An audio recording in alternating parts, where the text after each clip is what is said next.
Hi everybody, my name is Justin Harrison and I'll be your instructor for this course, LIB 101. I'm going to be looking over, just because I'm going to be going through the items for week 1. So, the person who designed this course, John McAteer, has done a great job of providing videos each week that give an overview of the week. And also he has a great video explaining what the course is all about and how the readings and everything that we're engaging with will contribute to our overall knowledge, not only in relation to the texts themselves and to a history of the ancient and medieval world, but also how we can apply those things to our own lives and think about the problems that have kind of haunted or been part of humanity for literally thousands of years. So he does a great job of explaining the course. I wanted to just take you through some of the important things for week 1. First of all, it's extremely important that you follow the logic of the course. And what I mean by that is you need to engage with content and the way that it's been structured prior to, for example, doing the discussion or doing your own journal reflection. So in week 1, you have to post your introduction on day 1. So that's pretty self-explanatory. And that item is listed in the course, and the instructions are there. But the interesting thing about, well, before we get to the discussion, first I would say go to the week 1 overview. So the week 1 overview is great. There's an introduction to the course. There's also an introduction to week 1 on the right-hand side. So make sure that you watch those videos. They're really short, and make reference back to them as well. If you need a transcript, the transcript is at the bottom. So if you click on video transcript, it'll take you there. But what you need to do is read the introduction to the course as well. So that starts with, this course is an introduction to the humanities through an exploration of the various ways human beings throughout history have expressed their understanding of the human condition. Read that, and as you scroll down at the bottom of the page, you'll see a little arrow to the right that says next. Click that arrow. So again, this course has been designed in such a way that you follow a path. When you follow this path, you'll be taken to another page that has more information about the course and also has information about citing resources and preventing plagiarism. So for example, some of these items are going to be a little bit weird to reference because you might not have ever referenced ancient texts. And so we provide an explanation here of how to cite things. And then at the bottom of that second page, you'll find the required resources for the week, the recommended resources for the week, and you'll get to another tab that says Next again. Before we go to that next tab, I'll just let you know that you should engage the readings, which is the Odyssey, Homer's Odyssey. There's a link in the course, so when you click on it, it'll take you to it's in the public domain, which means it's free. So in this course, you won't need any textbooks. You don't have to pay for anything. All of the texts are found free out on the web. But if you want to buy, or if you have the Odyssey, you could use your own translation. Oftentimes, the published translations in book form are a little bit better than the ones in the public domain, but it doesn't really matter too much for what we're doing. This is an introductory course. The other required resource is a multimedia item, a video called The Value of Forgotten Ideas. And then finally, there's a couple websites, What Comes After Religion and What is the Point of the Humanities. So make sure that you read all of these things. This is a heavy reading class. This is a great books course. So in a great books course, you engage these really excellent examples of human work, and you read a lot. So you need to be reading probably, I would recommend reading at least 2 hours a day. If you could commit 12 hours a week to reading, you're going to be in good shape and get through most of the content. But there are also recommended resources. These are not required, but if you want to go deeper and if you want to learn more, you can go to those as well. One thing I will say in this class is you should always, always, always focus on learning. The way that I approach things is that college is for learning. It's not for getting specific grades. Many times students think that a grade is a measure of their intellect or their worth or their learning, when in fact all it really measures is for some students is whether or not they can memorize something only to drop it out of their minds later. So for you all, please, please, please focus on what you're learning.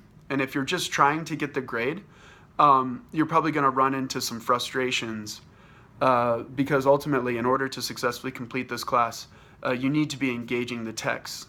And it's pretty evident when students read the first 10 pages of something and don't really do a lot of the legwork to enhance their learning. And remember, if you're not learning, or if you are plagiarizing or things like that, you're only hurting yourself, and you're paying thousands of dollars for essentially nothing.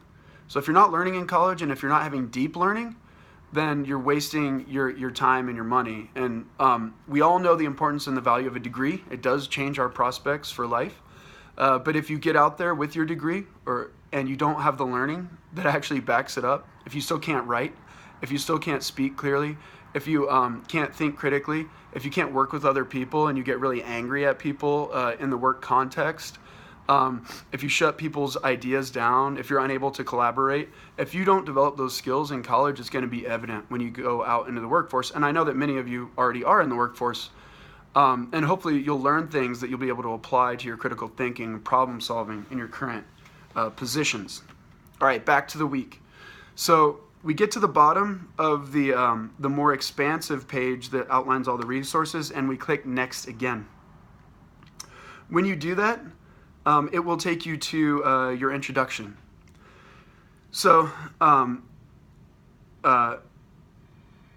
it's really cool when people attach photos so that we can see each other. I have a photo in my profile. It's pretty easy. If you go to your profile and into the settings, you can just download a picture of yourself. If you have kids that you're proud of, or maybe that you're not proud of, just kidding, and you want to share those with people, you can do that. If you have a dog that you like, or a cat, or whatever, feel free to share. It's always good to get to know each other.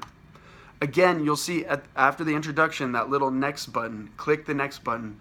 That'll take you to week 1 discussion. Now, the interesting thing about this class is that it might be a little bit different discussion format. So I'm going to post a question prior to the beginning of week 1, so prior to Tuesday, and you're going to respond to that question. Now, I might post some other questions in the discussion too. Feel free to respond to those. But the thing about the discussions in this class is we don't want it to be 30 different discussions where people are just replying to one person. So the requirement is that you post on 4 separate days in this class. Also, there's no minimum word requirement. The word requirement is that you post a total of at least 800 words. So make sure that you're engaging with people. If people write you back and ask you questions, including me, respond to those questions. Keep the thread going. We want to see that staggered exchange so that you're actually learning and you're not just engaging in a throwaway discussion, right? Where you answer a question and then you log in on Thursday and you reply to one person. Again, going back to learning. It doesn't help you learn when you only reply to one person or when you don't take things seriously. And this will allow you to engage on a more holistic basis with your peers and with me. Because I want to learn with you and alongside of you, and I want to hear your stories. Because there are a lot of great texts here, a lot of stuff that applies to our lives, and I want to go along like the Odyssey, right? On the journey with you, and that's why we start with that text. So there's also a self-check. Now this is a multiple choice exam, so if you click next again after the discussion, you'll find a self-check that has study guides and strategies. It's a 20-question quiz. It's not worth any points, but I would highly recommend doing it because ultimately what it does is it'll quiz your knowledge of the context of the course and the things that you're studying, because in the end there will be an exam. And so doing these self-checks along the way is a great way to figure out if you're actually learning the content and the impact that it's having on you. All right, so, and then finally for week 1, we have a journal assignment. I'm going to make another video because already I see I'm at about 10 minutes. I'm going to make another video where I just explain the journal assignment and how to approach it.